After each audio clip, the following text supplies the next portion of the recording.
La cité interdite avait bien changé.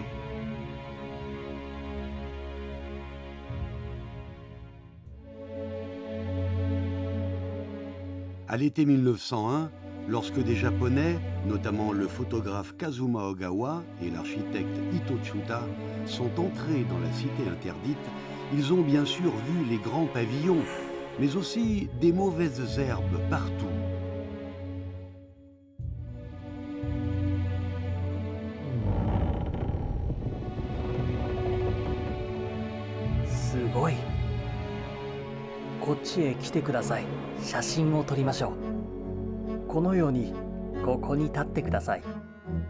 Pour la première fois, des étrangers photographiaient dans le moindre détail la cité interdite.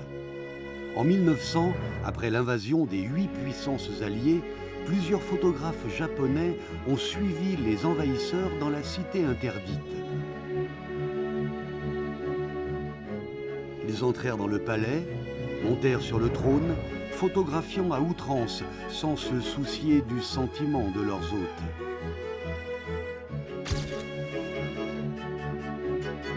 À cet instant, la cité interdite ne fut plus un mystère pour eux.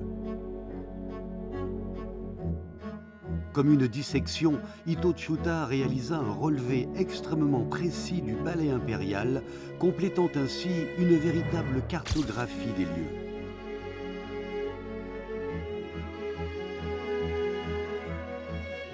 Kazuma Ogawa et d'autres, en plus de prendre de nombreuses photos de la cour extérieure, sont également entrés dans la cour intérieure par la porte de la clarté céleste, allant même dans le harem impérial, laissant ainsi le premier témoignage authentique de la cour intérieure de la cité.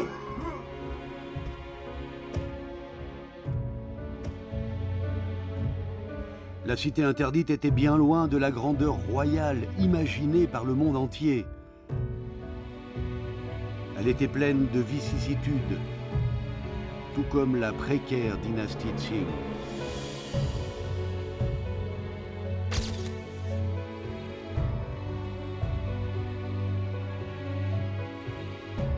Sur l'une des photos, on peut clairement voir la couverture des 25 sceaux impériaux conservés dans le pavillon de l'Union et de la Paix, alors que les sceaux et leurs propriétaires étaient à Xi'an, à plus d'1 millier de kilomètres de là, et ignorant complètement cette visite.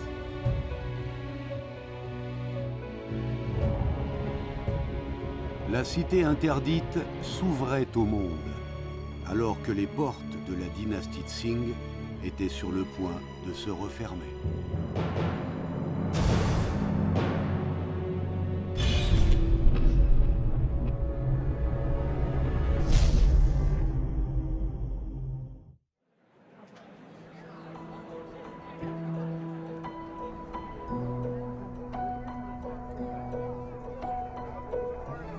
Aujourd'hui, les sceaux des empereurs font partie des expositions les plus populaires du musée du Palais. Les plus représentatifs d'entre eux sont les 25 sceaux impériaux.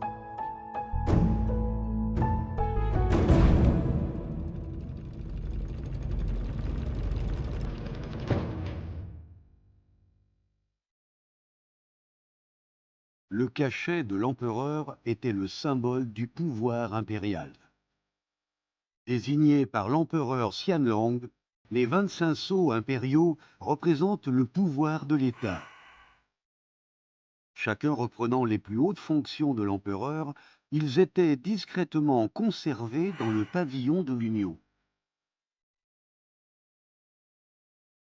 L'empereur Qianlong détermina ces 25 sceaux selon le registre antique des 25 jours de la grande évolution céleste, espérant que la dynastie Qing durerait aussi longtemps que la dynastie des Zhou, qui dans l'histoire connut le plus grand nombre de générations.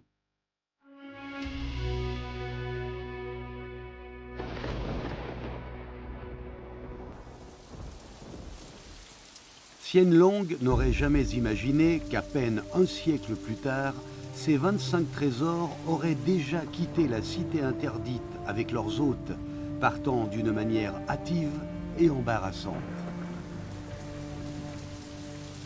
En 1900, les forces des 8 nations alliées attaquèrent la ville de Beijing et l'impératrice douairière Cixi amena l'empereur Guangxu et son parti à fuir à la hâte. Afin de sauver la face, cette évasion fut appelée la chasse à l'ouest, comme s'il s'agissait d'une simple sortie pour le souverain. La cité interdite est toujours là, mais l'empereur des Qing, lui, ne s'y trouve plus. Pour la deuxième fois, les dirigeants des Qing s'échappaient de la cité interdite et de la capitale.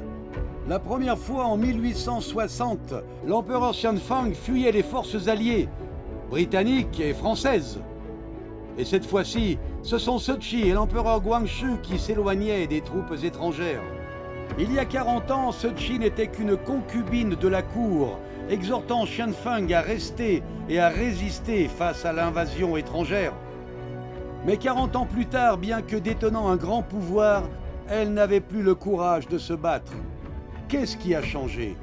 À quoi pensaient les maîtres de la cité interdite et qu'ont-ils fait au cours de ces 40 dernières années? Comment en est-on arrivé là?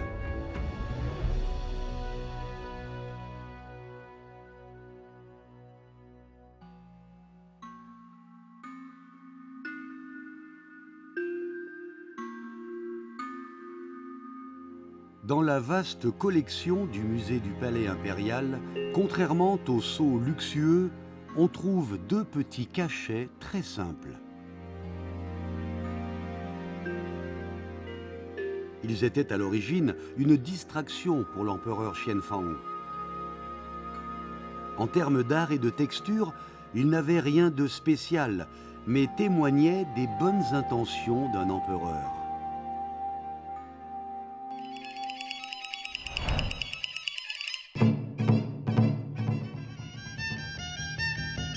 « 1861 ne fut pas une année paisible pour l'empereur Xianfang. Face aux troubles internes et externes, et épuisé physiquement et mentalement, il s'adonna à l'alcool, au sexe et à l'opéra. Malade, ses heures étaient comptées, et il mourut dans la résidence d'été impériale.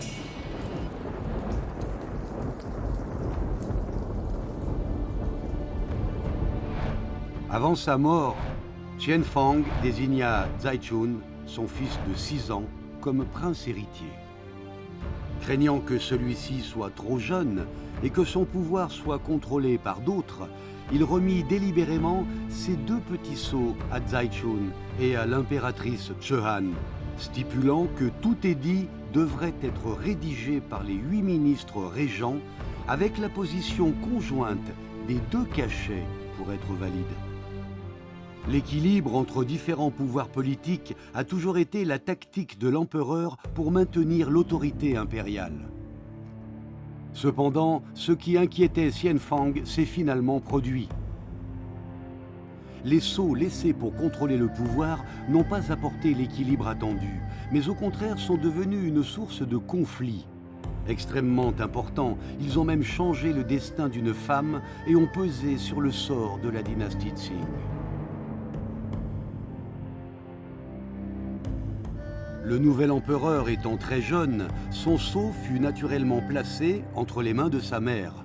L'impératrice douairière Cixi eut donc de nombreuses raisons d'intervenir dans l'administration impériale pendant le demi-siècle qui suivit. Le quotidien de la cité interdite était sur le point de changer.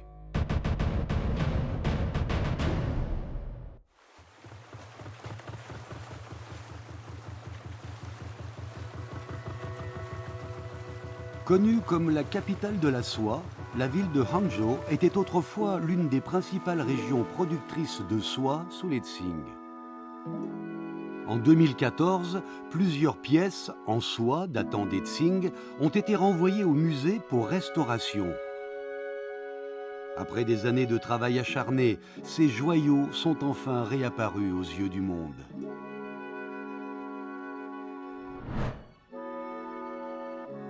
Les pièces les plus remarquables portées par l'impératrice douairière de Ceci lors de ses funérailles sont dévoilées pour la première fois au public, dont une veste pour femme brodée de 200 sinogrammes bonheur et une robe brodée de plus de 370 sinogrammes longévité. Sur ces pièces, on peut même distinguer les fils autrefois ornés de perles. En 1928, Sun Jianying, un seigneur de guerre, fit sauter le mausolée de l'impératrice, pillant tout l'or, l'argent et les bijoux enterrés, y compris les perles cousues sur les vêtements funéraires. La robe féminine de dragon est la plus importante parmi tous les vêtements impériaux de l'impératrice, plus délicate que la robe de l'empereur. En plus du motif du dragon, le plus courant, elle est également brodée du sinogramme Bouddha et des 12 ornements.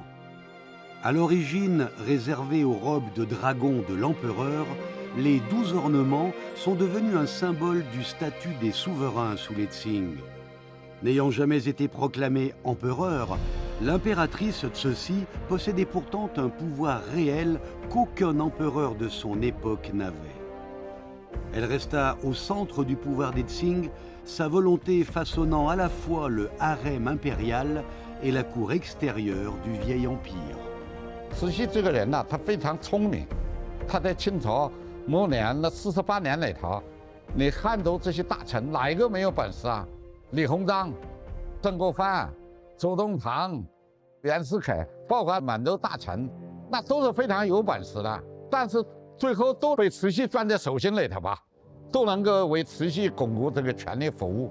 他从内部开始，他就把权力是通过奕欣，奕欣是非常有本事的一个人，帮助慈禧夺了权力。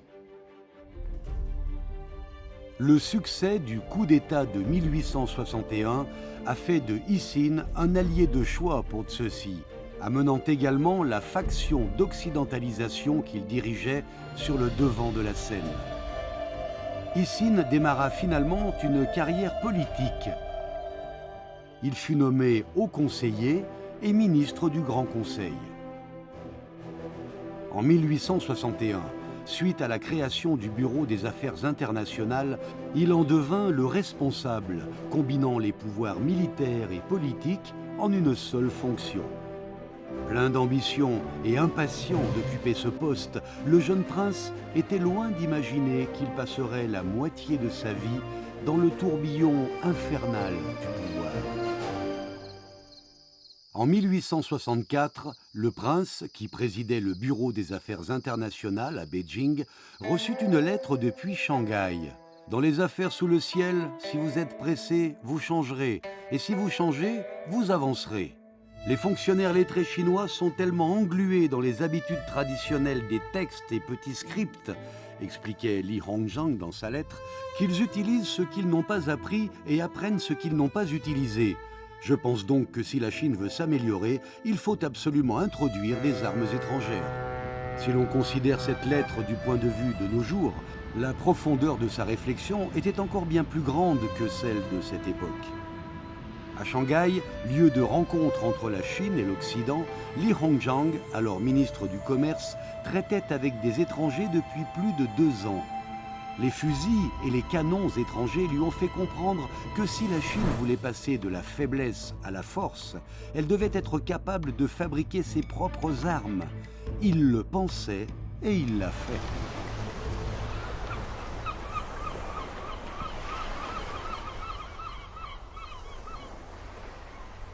Aujourd'hui, 100 ans plus tard, de jeunes arbres ont poussé sur l'un des anciens murs de l'arsenal de Jiangnan, faisant écho au rugissement des appareils et au bruit des ouvriers dans les ateliers de l'usine, montrant au printemps une vitalité vigoureuse. Et ce fut aussi le printemps de Li Hongzhang. En 1865, Li Hongzhang a créé la première et la plus grande entreprise industrielle militaire de Chine, le Bureau général de fabrication de machines de Jiangnan. L'établissement n'a cessé de se développer, construisant une douzaine d'usines annexes, employant plus de 2800 ouvriers soldats, capables de fabriquer des armes, des munitions, des navires et des machines. Il possédait également des institutions culturelles et éducatives, notamment des bureaux de traduction et des écoles de langue. 军事工艺技术里头很多东西也是科学技术，先进的一些技术引进，所以必然也带动这个其他事业发展，所以对中国近代化，特别军事近代化做出了重要的贡献。 Parmi les dizaines de milliers d'anciennes photographies des Tsing, rassemblées par le musée du Palais impérial, plusieurs d'entre elles nous montrent la quête laborieuse de la modernisation de la Chine. Sur ces images spécialement prises par des officiels et présentées à la cour impériale, les fusils et obus semblent avoir été un bon remède, apaisant temporairement les dirigeants. Sous le slogan de l'auto-amélioration, plusieurs mesures comme l'entraînement militaire et l'équipement des armes ont été mises en œuvre avec succès. Témoin de ses propres yeux de la puissance des armes occidentales, le souverain suprême des Tsing fut heureux de voir sa propre armée renforcée et d'assister au lancement de grandes industries militaires modernes. Avec le temps, l'Empire fut relativement stable, les bureaucrates recherchèrent la richesse et la force, et la société chinoise reprit peu à peu confiance. Cependant, l'utilisation de ces outils ne signifiait pas pour autant l'acceptation de nouvelles idées, et la chaîne de fabrication n'imposait pas forcément une nouvelle manière d'être. Li Hongzhang l'avait bien compris. Pour lui, c'était peut-être facile de fabriquer des fusils et des canons, mais pour aller plus loin, il prendrait un risque à chaque étape.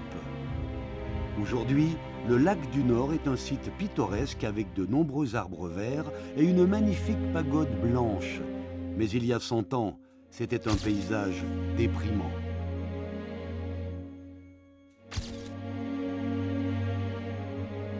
En 1901, Kazuma Ogawa et d'autres Japonais ont pratiquement fait le tour de la ville de Beijing.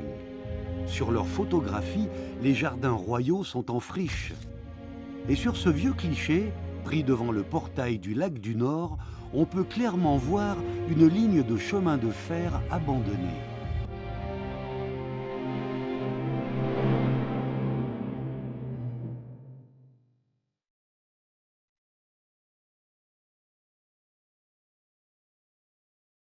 Voici le chemin de fer à l'usage exclusif de la famille royale, la ligne de Siyuan.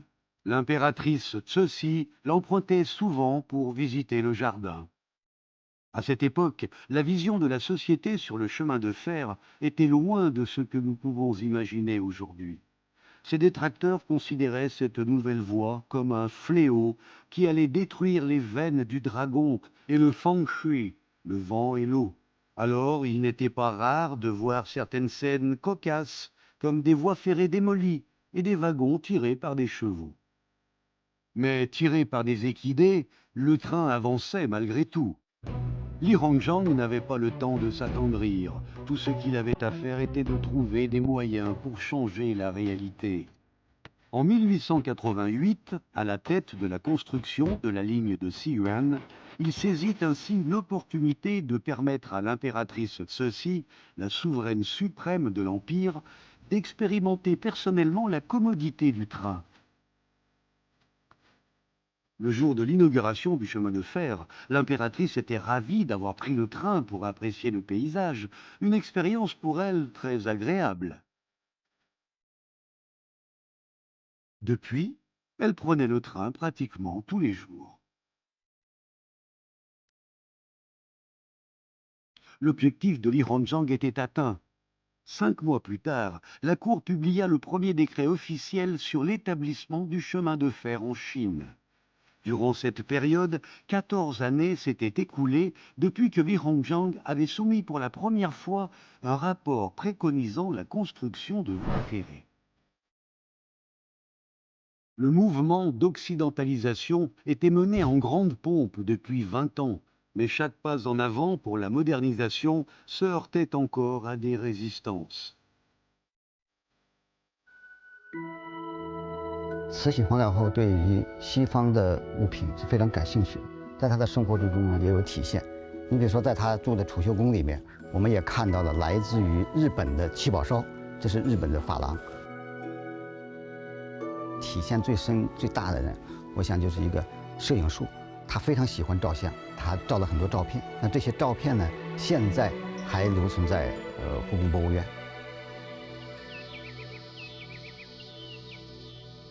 Le pavillon de l'élégance accumulée est le plus élaboré parmi les 6 pavillons de l'Ouest, et c'était aussi le bâtiment le plus important pour ceux-ci. Pour son 50e anniversaire, elle dépensa une fortune pour redécorer sa demeure et y fit installer un dragon en bronze, le seul des 6 pavillons.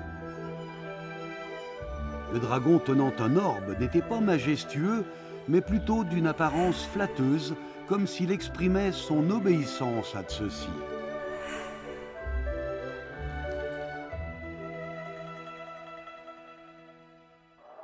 L'hiver de 1875 fut peut-être le plus glacial pour l'impératrice Cixi en tant que mère.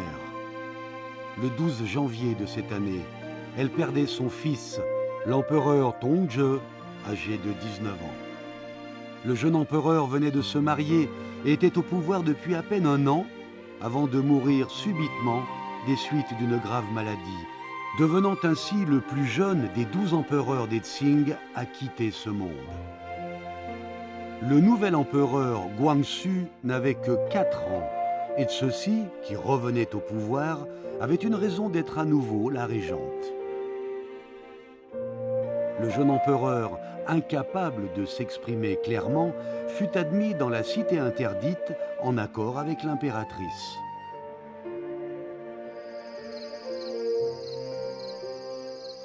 Au même moment, les ministres du règne précédent profitaient de l'accession au trône du nouvel empereur pour engager un grand débat.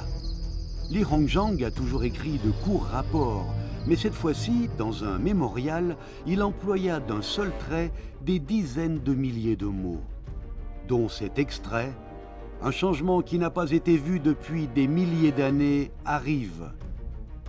Li Hongzhang fut très ému par la grande discussion de la cour sur la défense côtière.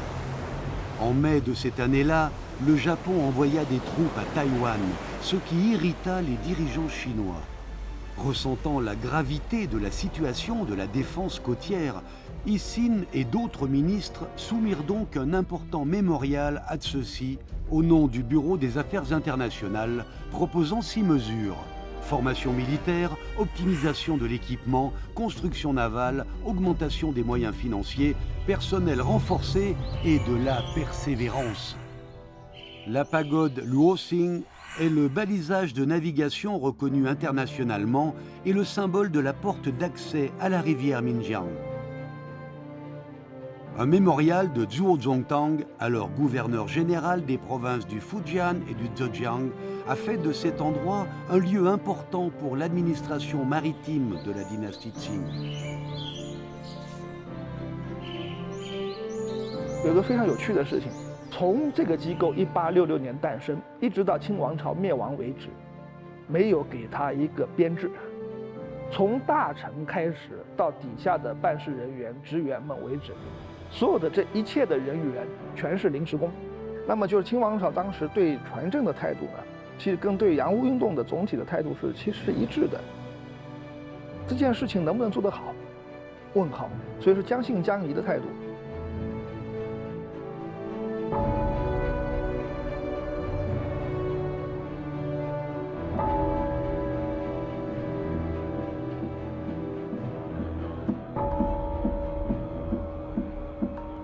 Le matin et le soir, les voix de la lecture dans l'école se mêlaient aux chants bouddhiques du temple, et les images de la pagode et des montagnes semblaient apparaître dans mon rêve. C'est le souvenir du célèbre traducteur et éducateur Yan Fu dans ses dernières années. Ce vieux temple fut également l'endroit où les étudiants de l'école maritime de Fuzhou ont commencé à suivre leurs premiers cours. Ils récitaient les ABCD au milieu des chants bouddhiques, comme s'ils voulaient ouvrir une nouvelle fenêtre dans les vieux textes classiques.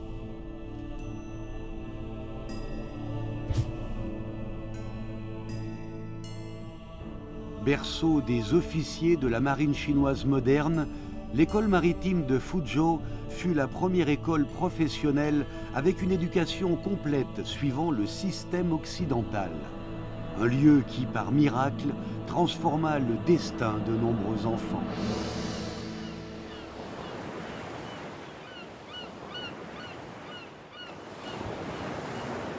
Quand la dynastie Qing envoya en 1872 de jeunes enfants étudier aux États-Unis, des étudiants de l'école maritime de Fuzhou se rendirent également en Europe, avec au total 3 promotions. Leur objectif était très clair. Certains sont allés apprendre la construction navale et la conduite, et d'autres la conception et la fabrication des navires de guerre. 这些留学生给中国带来的变化非常大，因为他们到了西方去之后，就感觉到了这个东西对中国的这个启发和影响非常大，就很震撼了。严复呢就在那时候开始去了解英国、法国的社会，他就开始关注西方的政治学、法学、社会学，那么这个对中国后来的变革都非常大了。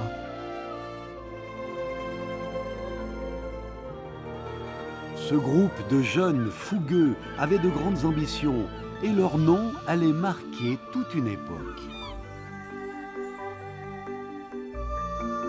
À l'heure où les étudiants d'outre-mer passaient de l'apprentissage des technologies de l'Ouest à l'observation des systèmes sociaux occidentaux, aux États-Unis, de l'autre côté de l'Atlantique, le programme de 15 ans pour l'envoi de jeunes étudiants en Amérique fut interrompu. L'ensemble des étudiants chinois aux États-Unis ont été alors rapatriés.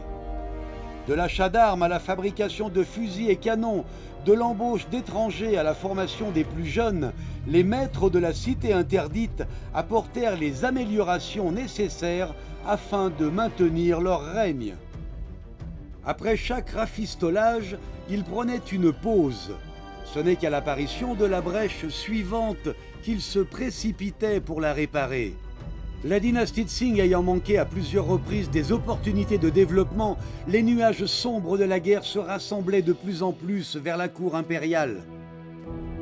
Du côté nord-ouest de l'actuelle baie de Weihai, un navire cuirassé, style victorien du 19e siècle, est amarré côté nord du terminal de passagers de Weihai. Il s'agit d'une réplique du navire Dingyuan, le vaisseau amiral de la flotte de Beiyang, son premier grand cuirassé. Il y a 120 ans, les canons du Dingyuan étaient l'arme la plus redoutée en mer. Le 29 octobre 1885, le navire hissa le drapeau du Dragon et devint officiellement le vaisseau amiral de la flotte de Beiyang.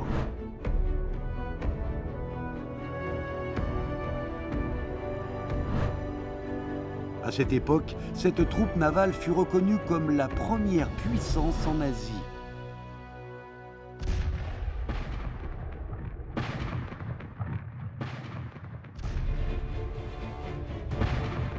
Depuis la première guerre de l'opium, le littoral de la dynastie Qing fut dominé à maintes reprises par les navires et canons des grandes puissances occidentales, forçant la cour des Qing à accélérer la création de sa propre marine, à acheter des navires de guerre et à construire des bases navales.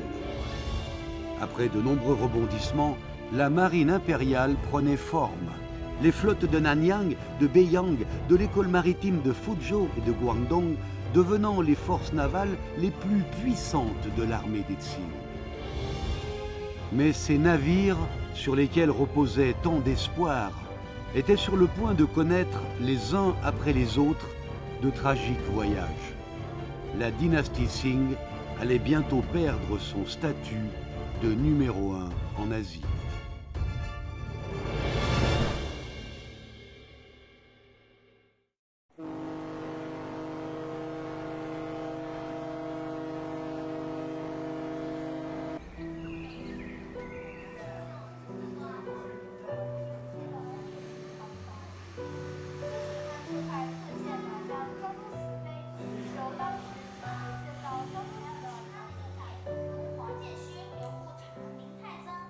Chaque week-end, un groupe d'écoliers formés tout spécialement raconte aux visiteurs l'histoire tragique de l'administration maritime de Chine, transmise de génération en génération.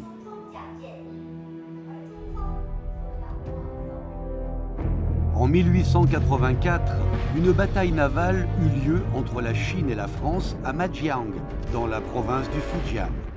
Sur ordre de la dynastie Qing de ne pas tirer en premier, la flotte du Fujian se précipita au combat.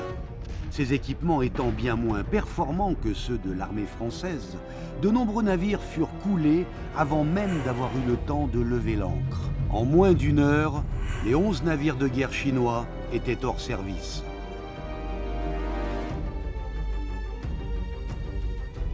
L'école maritime de Fuzhou et l'arsenal de Maui furent également complètement détruits par les tirs de l'artillerie française.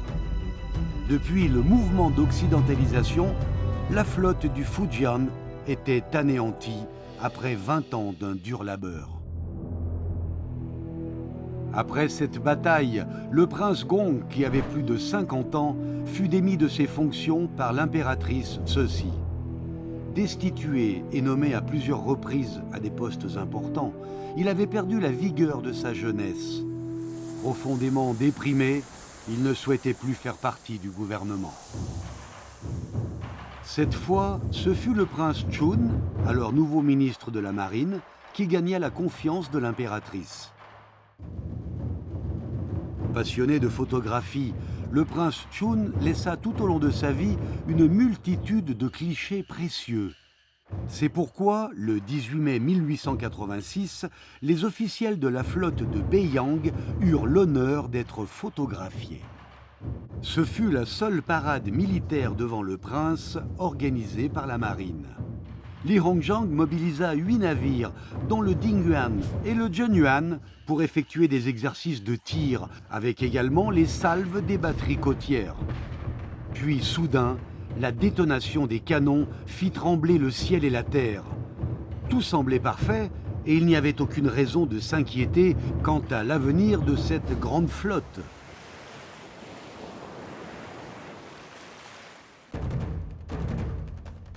En 1888, lorsque la flotte de Beiyang fut officiellement établie, Li Hongzhang demanda plusieurs fois de renouveler les équipements. Cependant, les finances de la cour étaient mises à rude épreuve. À cette époque, l'empereur Guangxu se trouvait déjà aux commandes, mais le vrai pouvoir était en fait entre les mains de l'impératrice douairière Cixi. Le jeune souverain ne savait pas encore comment renforcer la marine. Face aux recommandations de Li Hongzhang, il ne savait plus où donner de la tête. Au cours des 10 dernières années, la flotte de Beiyang n'avait ajouté aucun nouveau navire. Et les cuirassés faisant la fierté de l'Empire semblaient aujourd'hui quelque peu obsolètes.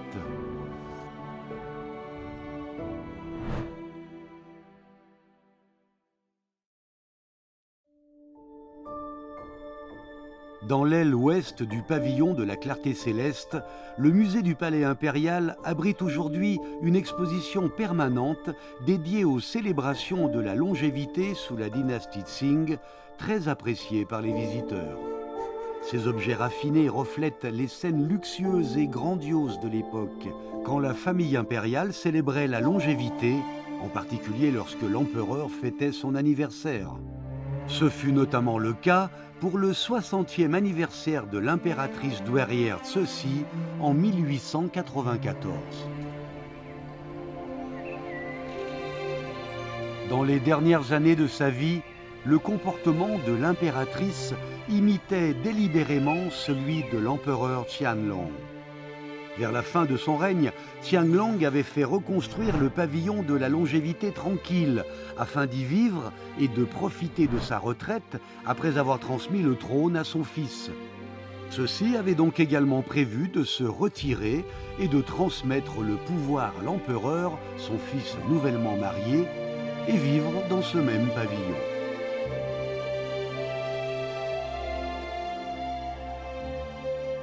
Ceci prévoyait de se rendre au Palais d'été pour célébrer avec style son 60e anniversaire.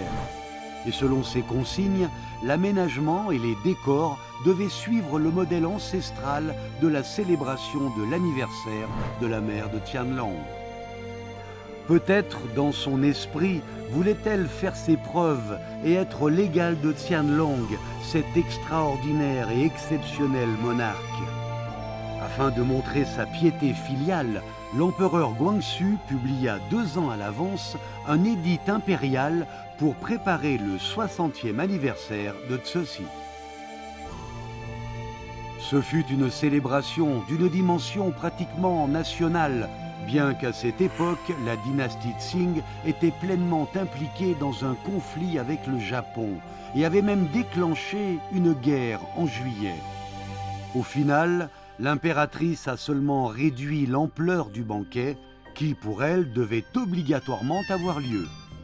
Et avec cette grande cérémonie, les nouvelles des lignes de front de la guerre semblaient être sélectivement ignorées par tous. Le 7 novembre 1894, le jour du 60e anniversaire de Ceci, les chants et les danses dans son pavillon préféré laissaient entrevoir une certaine dépression. Le théâtre de cette journée ne fut pas aussi joyeux qu'autrefois, et les gens n'étaient plus aussi détendus. Lorsque l'armée japonaise s'empara de l'est de la province du Liaoning et s'approcha de Beijing, le bruit des obus et des canons de l'artillerie de la marine japonaise réveilla tout le monde, y compris l'impératrice. Pendant la guerre navale sino-japonaise, la dynastie Qing a répondu passivement aux batailles. Et ces jeunes étudiants d'outre-mer de l'école maritime de Fuzhou sont devenus la colonne vertébrale de la flotte de Beiyang combattant l'armée japonaise. Durant la bataille de la mer Jaune, les 2 capitaines, Lin Yongchen et Huang Jianxun, se sont battus avec beaucoup de courage et sont morts héroïquement. Et dans un autre affrontement à la forteresse de Weihai, les capitaines Liu Buchan et Lin Taizong ont mené jusqu'au bout des combats sanglants, puis se sont suicidés pour la patrie. Tout le monde va périr, et j'espère bien mourir pour une noble cause. Le capitaine Deng Shechang a également participé à la bataille de la mer Jaune. Quand son navire prit feu, il se laissa couler aux commandes du bâtiment avec plus de 250 officiers et soldats à bord.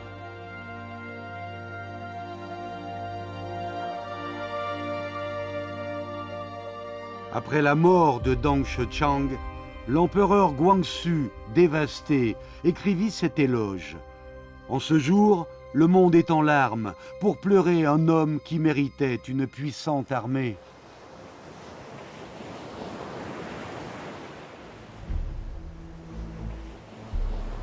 La guerre navale sino-japonaise se solda par la défaite de la dynastie Qing et la faillite du mouvement d'occidentalisation.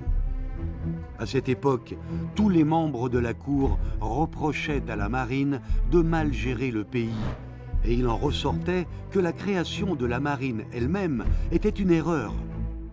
Le 12 mars 1895, avant la fin de la guerre, la cour impériale abolit le gouvernement naval.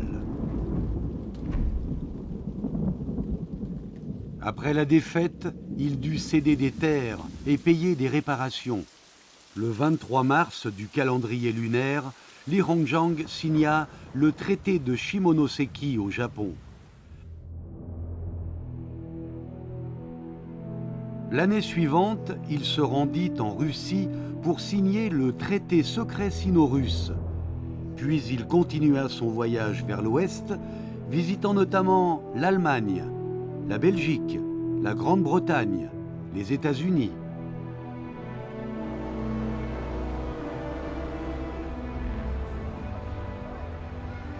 Partout où Li Hongzhang se rendait, il était impressionné par les grands immeubles et le trafic intense des pays occidentaux. Le contraste avec le dénuement matériel de la Chine et la pauvreté de son peuple était très douloureux pour lui. Mais déjà septuagénaire, il n'avait plus la force de continuer à se battre pour la dynastie Tsing. Il n'y a pas de diplomatie pour un pays faible. Nous pouvons voir dans la lutte de Li Hongzhang l'ombre déclinante d'une dynastie Tsing vieillissante.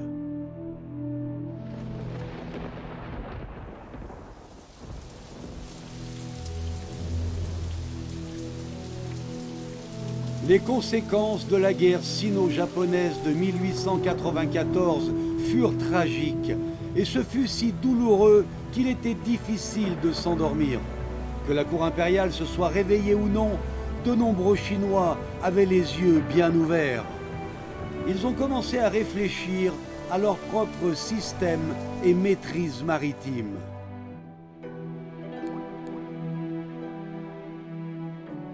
光绪皇帝实际上是一个很想有作为的皇帝，他要通过自己的努力改变中国当时积贫积弱的状况，可以体现在比如说他的印章有这个爱民如子这样的这个印文，同时他也是一个具有维新思想的皇帝，对于西方的文化极其感兴趣，比如说他主动去学习英文，然后让这个当时在北京的外国人去买关于西方的这些个书籍，那么体现在什么呢？就是他当时能够力图改变中国这种积贫积弱的这种状态，他自己所付出的一些努力。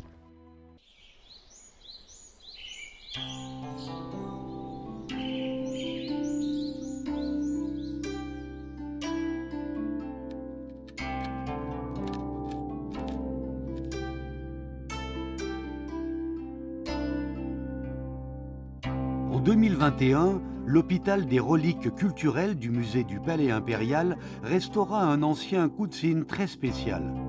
Appelé reste du tonnerre et fait d'un matériau peu coûteux, cet instrument de musique a une remarquable signification. Briser le ciel avec une grande hache, comme pour couper les os pourris. Même si c'est un homme bon, il souffrira de sa propre peine et il sanglotera et pleurera pour toujours. Ce poème inscrit sur le côté de l'instrument reflète bien le destin de son propriétaire. Il s'agit là du célèbre Tan Setong. Un été, chez lui, alors que Tan Setong n'avait que 17 ans, 2 grands sycomores ont été frappés par la foudre. Tan Setong utilisa le tronc d'un sycomore pour fabriquer 2 instruments de musique, l'un étant nommé Effondrement sous le tonnerre et l'autre Reste du tonnerre. En 1897, Tan Setong se rendit à Beijing pour participer à une importante réforme. Aux côtés de Kang Youwei et Liang Zichao, et avec le soutien de l'empereur Guangxu, ils ont mené une série d'actions pour l'amélioration sociale, préconisant l'apprentissage de l'Occident, la réforme des institutions et l'abolition des fonctionnaires redondants. Tan Setong emportait partout son instrument de musique. Durant les 4 mois passés à Beijing, il jouait régulièrement du guzheng tout en discutant des affaires de l'État avec ses amis. Au cours de cette période, l'empereur Guangxu nomma directement Tan Setong comme fonctionnaire de 4e rang pour l'aider à mener à bien les réformes. Le monarque et ses courtisans étaient motivés pour faire du bon travail. Le son mélodieux du guzheng résonnait encore, mais la carrière de Tan Setong s'achevait déjà. La nouvelle réforme ne dura que 100 jours avant de mourir. C'était comme si, après une terrible explosion, le silence revenait au cœur de la cité interdite.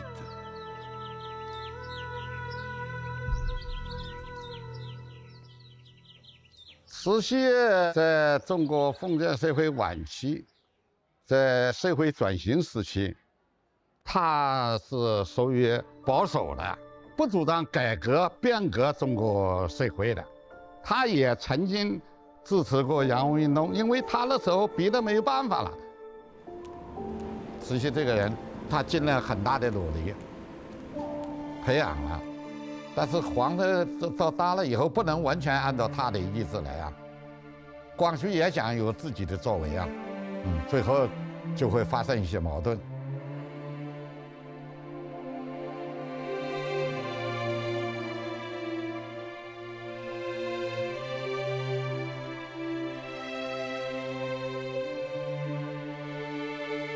Fin 1898, la nouvelle année approchait, mais l'empereur Guangxu, qui se trouvait sur l'île Yingtai, avait le cœur lourd.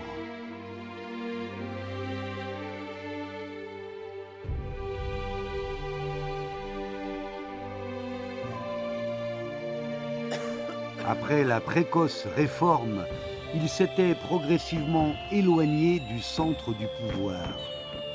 Chaque matin, l'impératrice l'emmenait à la cour, puis il se retrouvait derrière les barreaux, perdant sa liberté.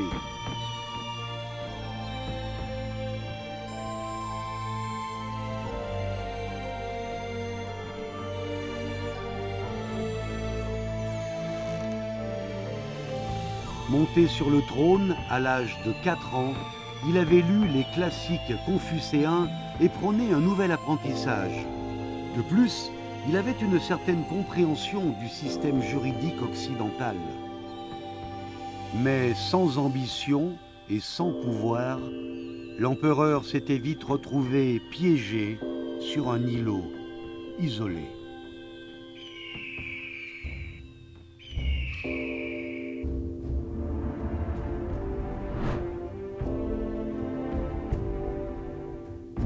Les 2 dernières années du 19e siècle ont vu la dynastie Qing tomber dans un épais brouillard. Après avoir été à la tête de la cité interdite pendant près de 200 ans, les dirigeants ont accompli de nombreux exploits, traversé de grandes tempêtes et fait des choix cruciaux en pleine période de changement. Mais en fin de compte, ils n'ont pas pu saisir les opportunités historiques et n'ont pas réussi à profiter des réformes drastiques pour renforcer le pays et améliorer la vie du peuple. L'égoïsme chez les souverains féodaux était comme une chaîne qui leur liait fermement les mains et les pieds, les empêchant de bouger d'un pouce. Dans ces conditions, toutes les améliorations et les rafistolages n'avaient aucun sens. Les tempêtes résonnaient encore au sein de la cité interdite. À l'extérieur, la lecture des étudiants et les cris des révolutionnaires semblaient devenir de plus en plus forts, martelant la voix du changement. De part et d'autre de la cité interdite, une nouvelle ère allait s'ouvrir.